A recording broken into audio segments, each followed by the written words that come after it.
première table ronde sur la diversification géographique avant de présenter nos invités qui viennent de s'installer en plateau. Philippe, pourquoi cette question de la diversification géographique est à tes yeux extrêmement importante ?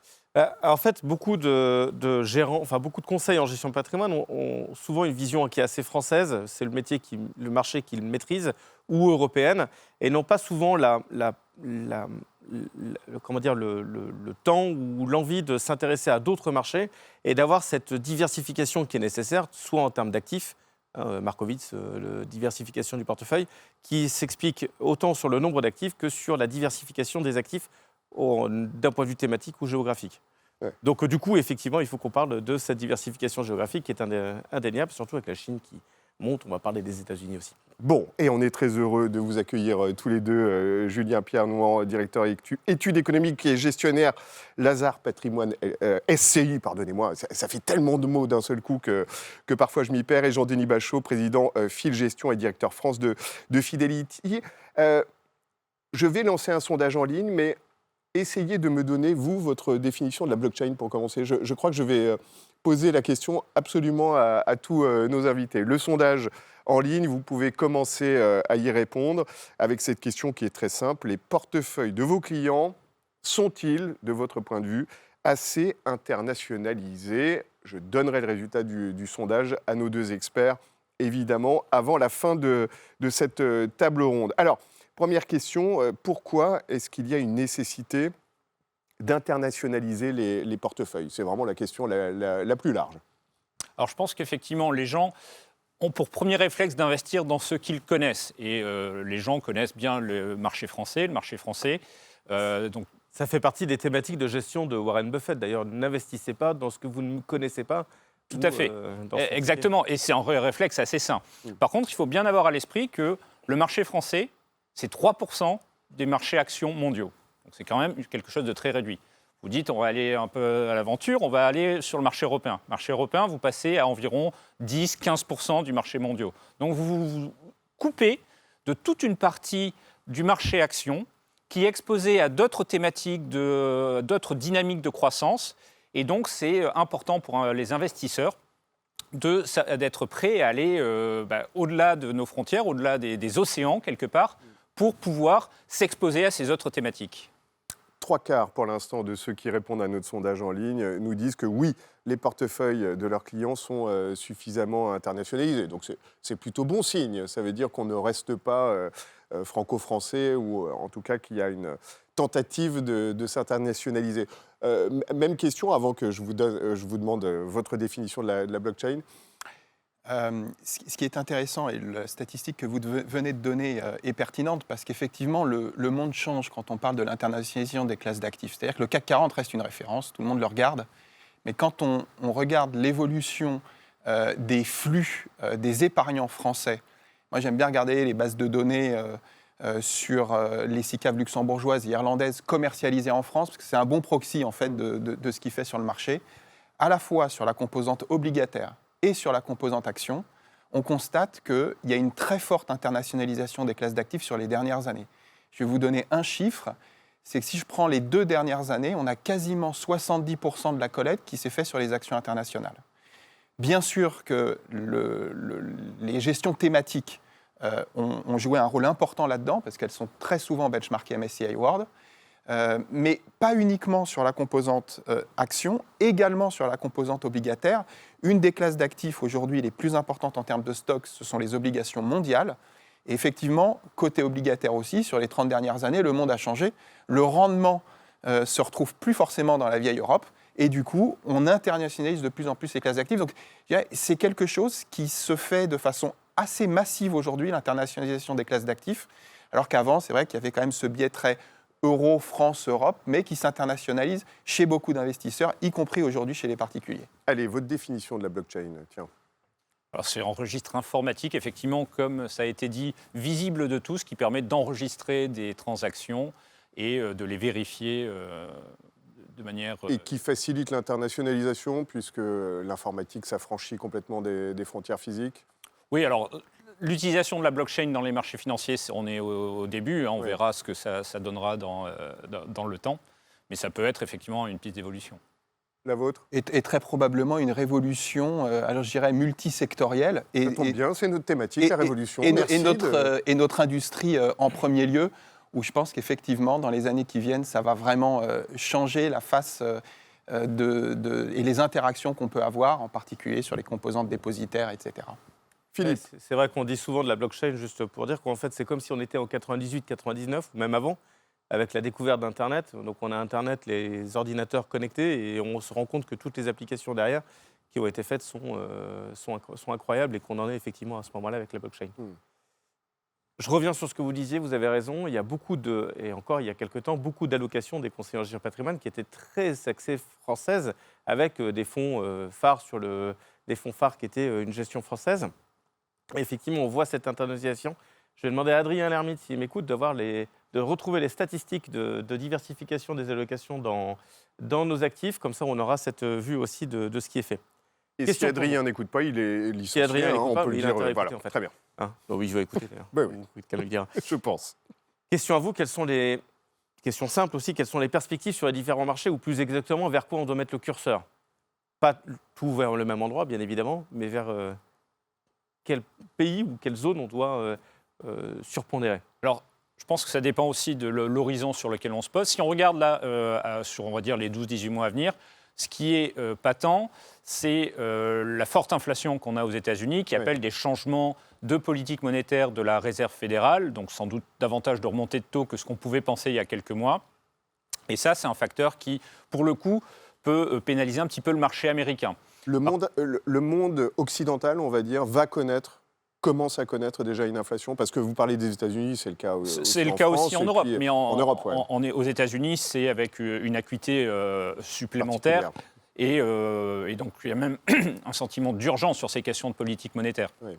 En fait, on est obligé d'y passer quelque part. Parce qu'on a fait, je veux dire, vulgairement tourner la planche à billets pendant toute cette période de crise. Il y a un moment, quand la crise est finie, il faut quand même retirer la perf. On va vers une phase de normalisation des politiques monétaires. Et ce qui est intéressant justement sur la question de la diversification, c'est qu'on a des marchés qui sont plus ou moins sensibles au niveau des taux d'intérêt. C'est vrai que le marché américain, par exemple, est un marché qui est très sensible parce qu'il y a beaucoup de valeurs de croissance au niveau des taux d'intérêt. Par contre, vous avez des marchés qui sont plus sensibles à la dynamique économique, sur des niveaux de valorisation aussi meilleurs marchés, notamment les marchés émergents, le marché japonais, même le marché européen dans une certaine manière. Donc cette diversification, elle a du sens, mais elle doit toujours se faire avec en tête les perspectives économiques de chaque zone et le cadre dans lequel les économies vont évoluer. Oui. Jean-Denis Bachot, je crois que sur les bénéfices de l'internationalisation, vous nous avez apporté un graphique qui permet de bien comprendre les choses. Oui, alors je ne sais pas si on voit le graphique ou pas. On va le voir, si, regardez. En fait, ce qui est intéressant... Il faut le décrypter, pour le coup, un petit peu. Il faut le décrypter, oui. En fait, il y a plein de couleurs différentes, il y a des chiffres au milieu. Oui. Et ce que ça indique, c'est que pour chaque année, vous avez sur ce graphique les performances des différentes classes d'actifs, qu'elles soient actions. Donc là, vous avez les actions américaines sur l'année 2021 qui sont tout en haut, puis ensuite les actions européennes. Et puis en bas, en jaune, vous avez les actions Asie hors Japon. Et en fait, année après année, on se rend compte que les gagnants de l'année sont rarement les gagnants de l'année d'après. Et on se rend compte que sur l'ensemble des classes d'actifs, il y a un changement de hiérarchie en termes de performance assez impressionnant, même si on va retrouver quand même sur les 10 dernières années, plutôt en bas de classement, les obligations gouvernementales. Mais globalement, on voit un changement de leadership sur ces marchés qui est très important. Et donc, le métier d'allocataire d'actifs aujourd'hui est assez clé, probablement beaucoup plus complexe, parce que plus international, et donc la nécessité de mieux comprendre, de mieux appréhender les différentes classes d'actifs à une échelle internationale. Vous me posiez la question, effectivement, et on le voyait sur ce graphique, de la hiérarchie des rendements, des performances. L'environnement dans lequel on est aujourd'hui, force est de constater qu'il est quand même un peu plus complexe. Julien Pierre vient de le dire, on est dans un environnement plus inflationniste. Hier, les chiffres de l'inflation aux États-Unis de 7% sont quand même très, très élevés. On se retourne, si on regarde en arrière, on est sur les niveaux de 1982, donc ça fait 40 ans qu'on n'a pas connu une inflation de ce type-là. On s'attend évidemment à des hausses des taux côté Fed, et finalement des banques centrales qui vont être un peu plus pieds et poings liés. C'est-à-dire d'un côté, il faut quand même réussir à maîtriser l'inflation. On ne peut pas non plus trop augmenter les taux, il ne faut pas casser la croissance, il faut maintenir des taux réels négatifs. Bon, le problème se posera en Europe et en France aussi, non? Oui, alors en Europe, c'est quand même la question de l'inflation est moins prégnante, même si elle arrive également. Et donc, vous avez un environnement, si vous prenez cet environnement-là, plus les questions effectivement de Covid, les questions de chaîne d'approvisionnement, on a un environnement qui est quand même plus complexe. Et donc, il faut aller rechercher de la performance aujourd'hui, et je réponds à votre question sur les perspectives, avec probablement des portefeuilles un peu plus résilients, un peu plus solides. Et on pense, nous, chez Fidelity International, côté action par exemple, à des valeurs plutôt des valeurs de qualité, des valeurs avec des bilans très solides, des valeurs avec des pouvoirs de fixation des prix. Au-delà de style croissance et de style value, c'est plutôt ce type de valeurs-là. Alors on pourrait dire de croissance à prix raisonnable. Et on va plutôt se méfier des valeurs très très chères. Julien-Pierre mentionnait les États-Unis, effectivement, sensibles à la hausse des taux, avec des valeurs de croissance importantes. Celles-là, en particulier dans le monde technologique, on va plutôt réduire les positions pour se repositionner sur des valeurs un petit peu plus de qualité, sans aller non plus sur de la deep value ou de la value pure. On va par exemple aujourd'hui rester relativement prudent, nous, sur les bancaires, malgré l'environnement de hausse des taux, et on sera plutôt sur des valeurs cycliques industrielles. Donc ça, c'est plutôt sur la partie action. Allez. Si je retiens deux choses, c'est Julien-Pierre, vous dites il n'y a pas forcément de diversification géographique ou de zone géographique à privilégier. C'est surtout cette hausse des taux, cette potentielle hausse des taux qui amène à avoir une sélectivité des valeurs qui soit justement peu sensible ou pas sensible à cette hausse des taux. Et du coup, de la même manière, vous avez cette logique qui est de dire que les valeurs qui doivent être recherchées sont surtout des valeurs sur lesquelles l'impact de l'inflation est peut-être le moins important, qui ont cette capacité à fixer les prix. Absolument. Ça, c'est sur la partie action. Sur la partie taux obligataire, la photo, elle est peut-être un petit peu différente. C'est-à-dire qu'aujourd'hui, on a tendance un peu à dire, après 30 ans de baisse de taux, qu'il faut fuir les obligations. La réponse, elle est probablement pas celle-là. Et d'ailleurs, les investisseurs achètent des obligations, pas forcément des obligations gouvernementales euro, mais vont sur le crédit, vont sur des valeurs un peu plus high yield, à haut rendement. En fait, on va chercher le rendement là où il se trouve. Et dans le cadre de cette internationalisation des classes d'actifs, le monde a effectivement changé. Si je me replace en 1982, avec aux États-Unis à l'époque une inflation équivalente à celle qu'on a aujourd'hui, on avait des niveaux de taux qui étaient beaucoup plus élevés. Puis finalement, pour un investisseur français à l'époque aussi, on avait le fonds euro qui faisait le boulot avec 4-5% de rendement. Aujourd'hui, le monde a changé. Le rendement, il ne se trouve plus là. Donc, il faut aller le chercher plutôt sur du high yield en Europe, en Asie. Aujourd'hui, on voit des investisseurs institutionnels chez nous qui profitent de l'écartement des spreads sur des zones plus à risque dans le monde obligataire et qui vont chercher du rendement en Asie, par exemple, sur des obligations high yield, même si forcément le niveau de volatilité est beaucoup plus important. Donc, on va plutôt aller chercher du crédit et se méfier de la composante taux, de la composante duration, en particulier sur les obligations gouvernementales. Vous restez avec nous, on prolonge la discussion. On va marquer une première page publicitaire.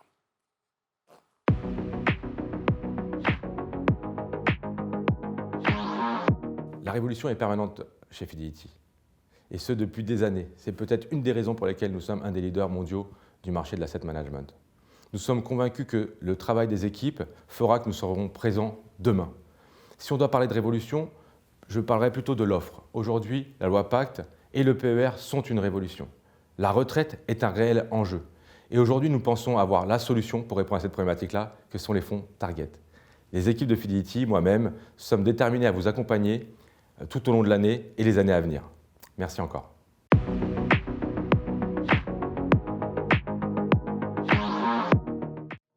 Alors on vient de le voir, diversifier géographiquement vos investissements est évidemment quasiment une obligation aujourd'hui, mais il ne faut pas oublier le plan épargne retraite. C'est ce que nous dit Richard Millas pour cette première chronique du jour. Pour appréhender le marché de l'épargne retraite individuelle, nous aurions pu sélectionner un PER de la place avec une seule compagnie d'assurance et l'intégrer dans notre offre très rapidement et simplement. Mais c'est bien là méconnaître les atouts du PER et les différentes stratégies patrimoniales et financières. Je ne vais donc pas vous parler spécifiquement de PER, mais de la gamme Norcia Retraite. De quoi s'agit-il précisément ? 3 PER assurés par des compagnies renommées, un seul et même parcours digital, des stratégies patrimoniales, financières et pertinentes.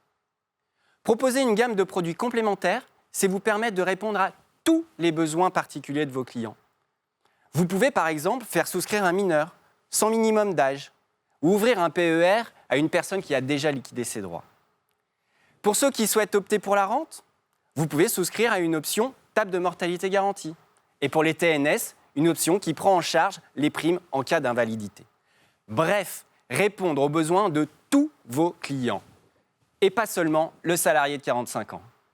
En matière de gestion financière, là aussi, il nous fallait pouvoir répondre à tous les profils de risque et tous les horizons d'investissement.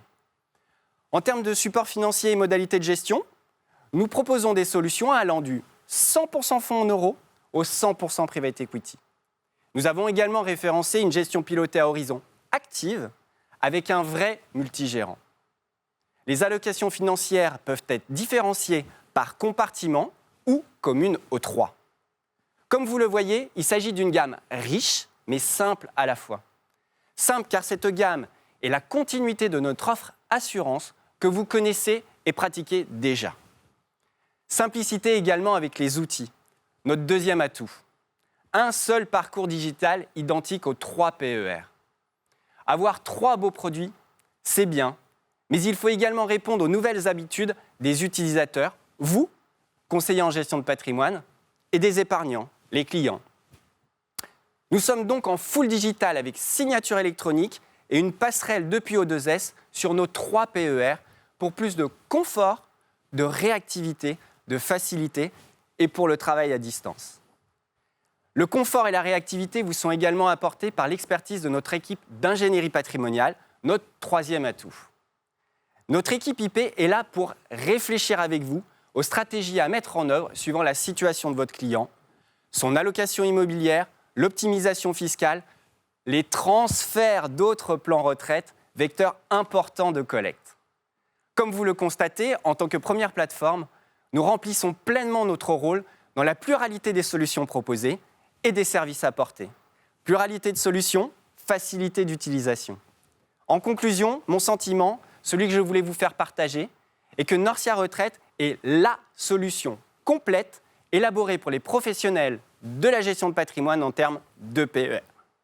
Nous sommes donc prêts pour l'immense marché qui vient tout juste de s'ouvrir et qui rencontre déjà son public, avec plus de 25 milliards d'encours et 2 millions de détenteurs.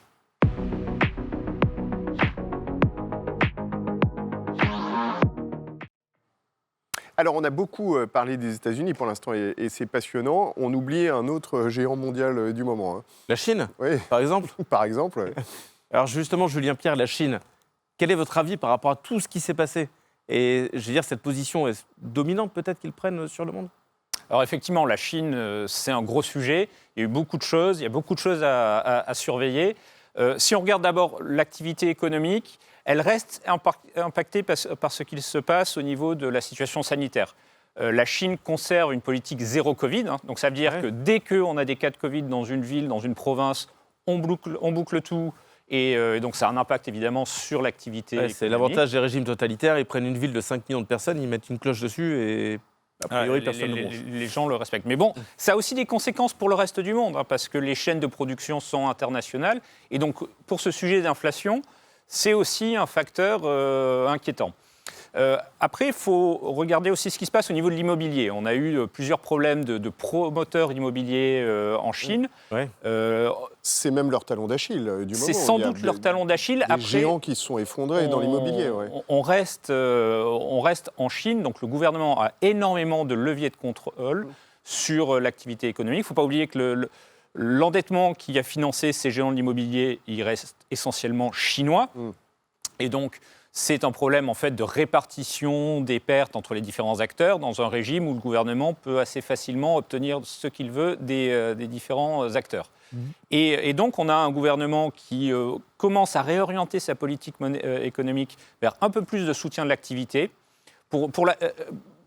pour faire simple, l'économie chinoise va ralentir en termes de croissance, mais bon, elle est déjà arrivée à un niveau de taille très très élevé, parce que justement, on essaie de se rendre moins dépendant du résidentiel. Et le gouvernement accompagne ce mouvement. Et en plus, il ne faut pas oublier que en fin d'année, on a le congrès du Parti communiste chinois et que Xi Jinping va briguer un 3e mandat. Donc généralement, dans ces phases-là, on a plutôt des politiques de soutien à l'activité économique. Oui. Alors, d'où cette question évidemment pertinente d'Adrien Dinvet, qui est en direct de Nantes avec l'équipe commerciale ouest de Norcia. Est-ce qu'il faut investir sur les actions chinoises ? Là, c'est simple, clair, net et précis. Ou les obligations, sentiment. d'ailleurs, je complète la question. Alors, notre sentiment, c'est très clairement sur le long terme, oui. La situation en Chine, elle est extrêmement intéressante aujourd'hui et ce qui s'est passé en 2021 est passionnant. Là, pour le coup, on est sur une vraie révolution. Il y a ce que les Chinois appellent les 3 montagnes, c'est-à-dire le secteur de l'éducation, le secteur de la santé et de l'immobilier, qui sont 3 gros sujets qui sont pris à bras-le-corps par les autorités.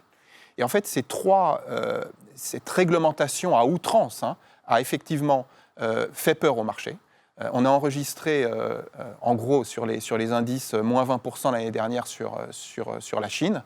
Et donc, par rapport au tableau que je vous montrais là, vous voyez Asie-Pacifique, qui inclut la Chine qui doit être à moins 1 quelque chose, mais la Chine est bien inférieure. Et donc, au niveau des price earnings, de la valorisation des sociétés, aujourd'hui, tout en bas du classement, vous retrouvez qui ? Vous retrouvez la Chine à 15.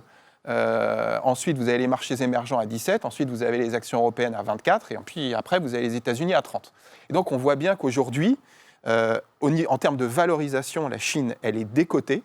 Et la question que tout investisseur doit se poser, c'est à court terme, à moyen terme, à long terme, faut-il investir sur cette zone géographique ? Nous sommes convaincus chez Fidelity qu'à long terme, aujourd'hui, investir sur la Chine, avec ce qui se passe, c'est-à-dire la croissance de la population et en particulier de la classe moyenne en Chine, et ce que met en place le gouvernement, qui nous paraît être une croissance plus pérenne sur le long terme, ça a du sens. Ça ne veut pas dire qu'il ne va pas y avoir de la volatilité à court terme. C'est plus solide et robuste. Absolument. C'est-à-dire qu'on construit la croissance de demain. Même plus loin, c'est qu'eux, ils ont une vision politique politique et économique qui est vraiment sur le long terme. Oui, et puis c'est une économie administrée. Donc Evergrande, puisqu'on a parlé de l'immobilier. Et une stabilité politique, oui, en effet. Ouais. On connaît le futur premier secrétaire des années à l'avance. Donc, Sauf s'il aime trop le tennis, mais bon, après, c'est autre chose. Et effectivement, sur l'immobilier, puisqu'on nous posait pas mal la question, on a beaucoup d'équipes en Chine chez Fidelity International, c'est une de nos franchises les plus importantes.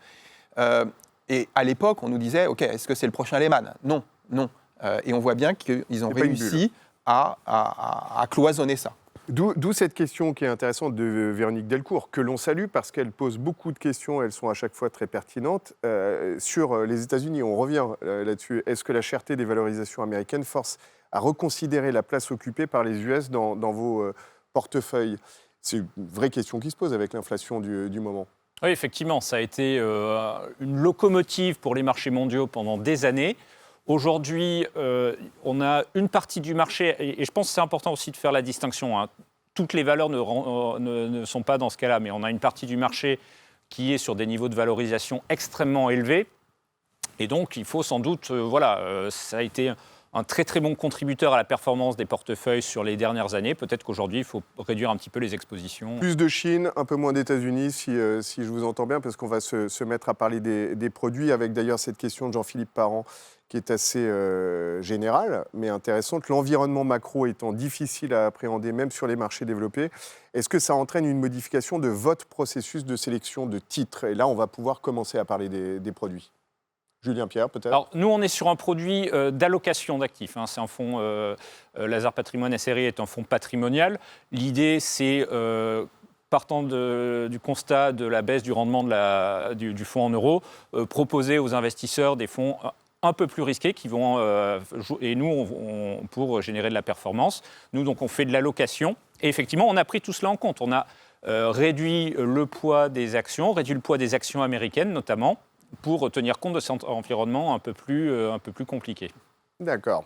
Autre question produit, peut-être ? Sur l'aspect patrimonial, l'intérêt, c'est qu'en plus, vous avez la classe d'actifs obligataires qui, justement, rentre dans cet aspect dans cet aspect patrimonial et qui fait le pendant de l'action. Voilà, la partie obligataire, c'est souvent le ballast d'un portefeuille. C'est ce qui, mais ça peut être aussi un facteur de performance. Jean-Denis l'a dit, on peut aller chercher de la performance sur du haut rendement, sur une classe d'actifs que nous, on aimons beaucoup, qui est la dette subordonnée financière, pour générer de la performance. Et aussi, nous, ce qu'on essaie de faire avec ce produit, c'est d'avoir un certain nombre de leviers un peu inhabituels pour générer de la performance. Par exemple, on pilote la sensibilité du portefeuille avec la possibilité d'aller en sensibilité négative. Ça veut dire que, alors que normalement, dans un contexte de remontée des taux, votre portefeuille obligataire va se déprécier. Oui. Grâce à cette sensibilité négative, on protège le portefeuille contre ce mouvement. Et on peut même en bénéficier. L'aspect patrimonial porte tout son nom. Jean-Denis, peut-être une... Oui, et je vais le coupler d'ailleurs à une question, ça va vous permettre de parler des produits sur lesquels vous êtes confiant. La diversification géographique suffit-elle à elle-même ou est-ce qu'il faut le coupler à une diversification des thèmes d'investissement ?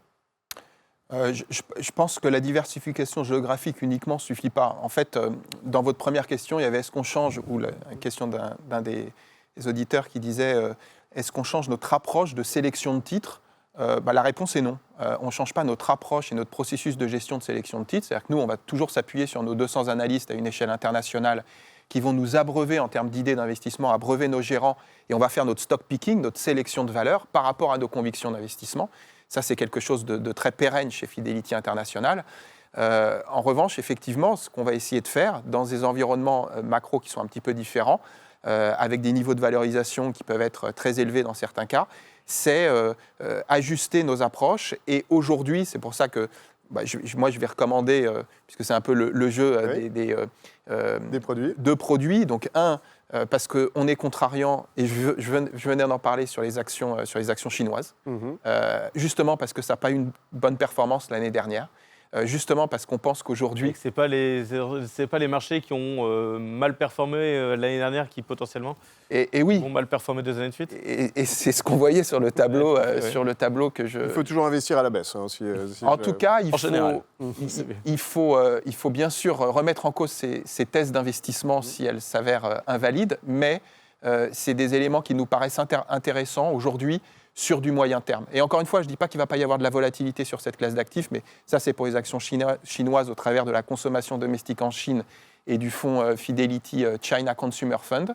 Et puis l'autre, puisqu'on parle d'internationalisation des classes d'actifs, j'aurais pu parler des fonds Target et des fonds Horizon multi-assets qu'a évoqué Christophe juste avant, mais je vais plutôt parler du fonds Action Internationale FF World, qui a pour spécificité par rapport à ce que je disais tout à l'heure, il n'est pas sur un style, il n'est pas croissance, il n'est pas value, il est plutôt blend, c'est-à-dire qu'il va faire appel à différents types de valeurs.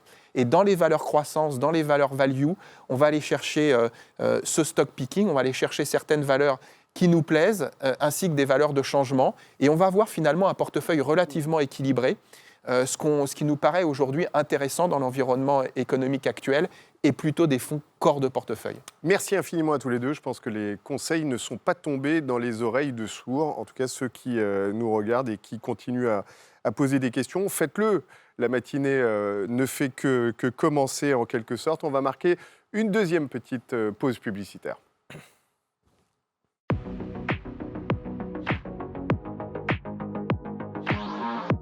Alors je ne sais pas si on peut véritablement parler de révolution, mais c'est vrai que nos économistes sont en train de considérer, de donner de plus en plus d'importance à un scénario de retour de l'inflation ou de hausse des taux.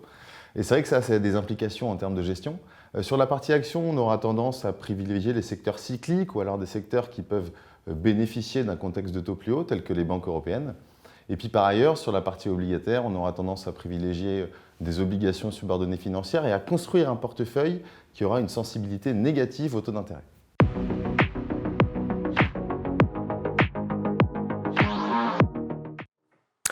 Deuxième chronique maison, deuxième chronique Norcia de la matinée. On va évoquer une autre stratégie de diversification, l'investissement SCPI dans le PER. Et c'est la première chronique de Caroline Claire.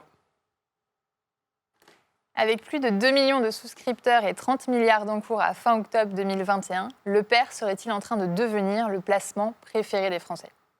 Assurance vie ou compte titre, il présente le même univers d'investissement avec la possibilité d'y loger des supports immobiliers et notamment des SCPI.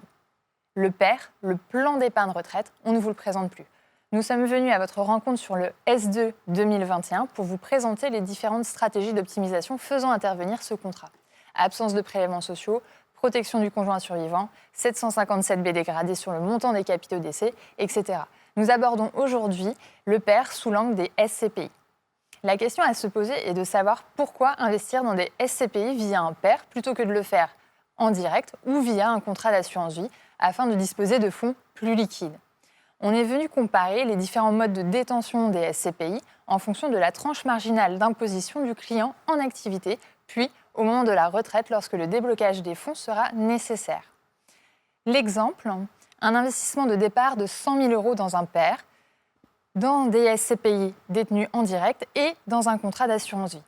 Les capitaux ont été placés pendant 15 ans avec un réinvestissement de l'économie d'impôt réalisée pour le PER et de l'autre côté un réinvestissement des loyers de SCPI net perçus, tous deux dans un contrat d'assurance vie. Le résultat est sans appel. Le PER sort grand gagnant pour les tranches marginales d'imposition en activité de 30% à 45%. Car il bénéficie de frais moins importants pour la souscription de parts de SCPI et les loyers de SCPI sont encapsulés dans l'enveloppe de détention qui possède une fiscalité plus intéressante. Seule exception, l'investissement en assurance vie, plus avantageux pour le client dont la TMI en activité est de 30% et à la retraite de 45%. Car l'imposition des capitaux du PER au moment de la retraite est plus importante que l'économie d'impôt capitalisée. Ainsi, les contribuables les plus fortement imposés en activité et qui voient leur tranche marginale d'imposition baisser au moment de la retraite sont les grands gagnants de l'investissement PER, puisque l'économie d'impôt réalisée a été plus importante que l'imposition des capitaux au moment de la retraite. Et s'ils sortent les capitaux avant pour une des causes de déblocage anticipées telles que l'achat de la résidence principale, les capitaux sont exonérés d'impôts, à l'exception des prélèvements sociaux. Côté IFI, que se passe-t-il ?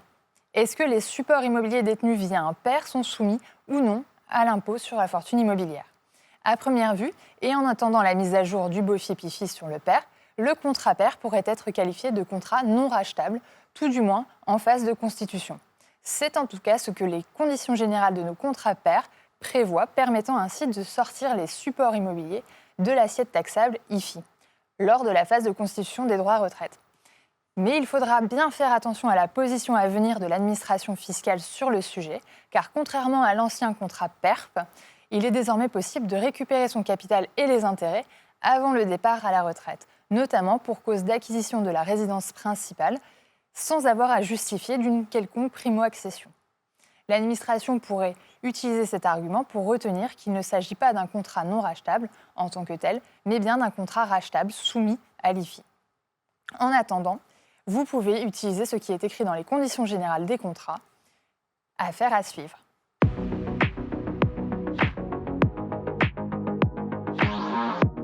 Révolution à la française, c'est évidemment notre centre de recherche à Londres sur tout l'aspect ESG-ISR pour dégager justement des analyses extra-financières pour les partenaires et pour tous nos produits financiers. Et puis évidemment, révolution des produits avec deux nouveaux produits. Un premier produit sur tout l'aspect action et notamment lié à la blockchain. Et puis un second produit innovant sur notre expertise crédit.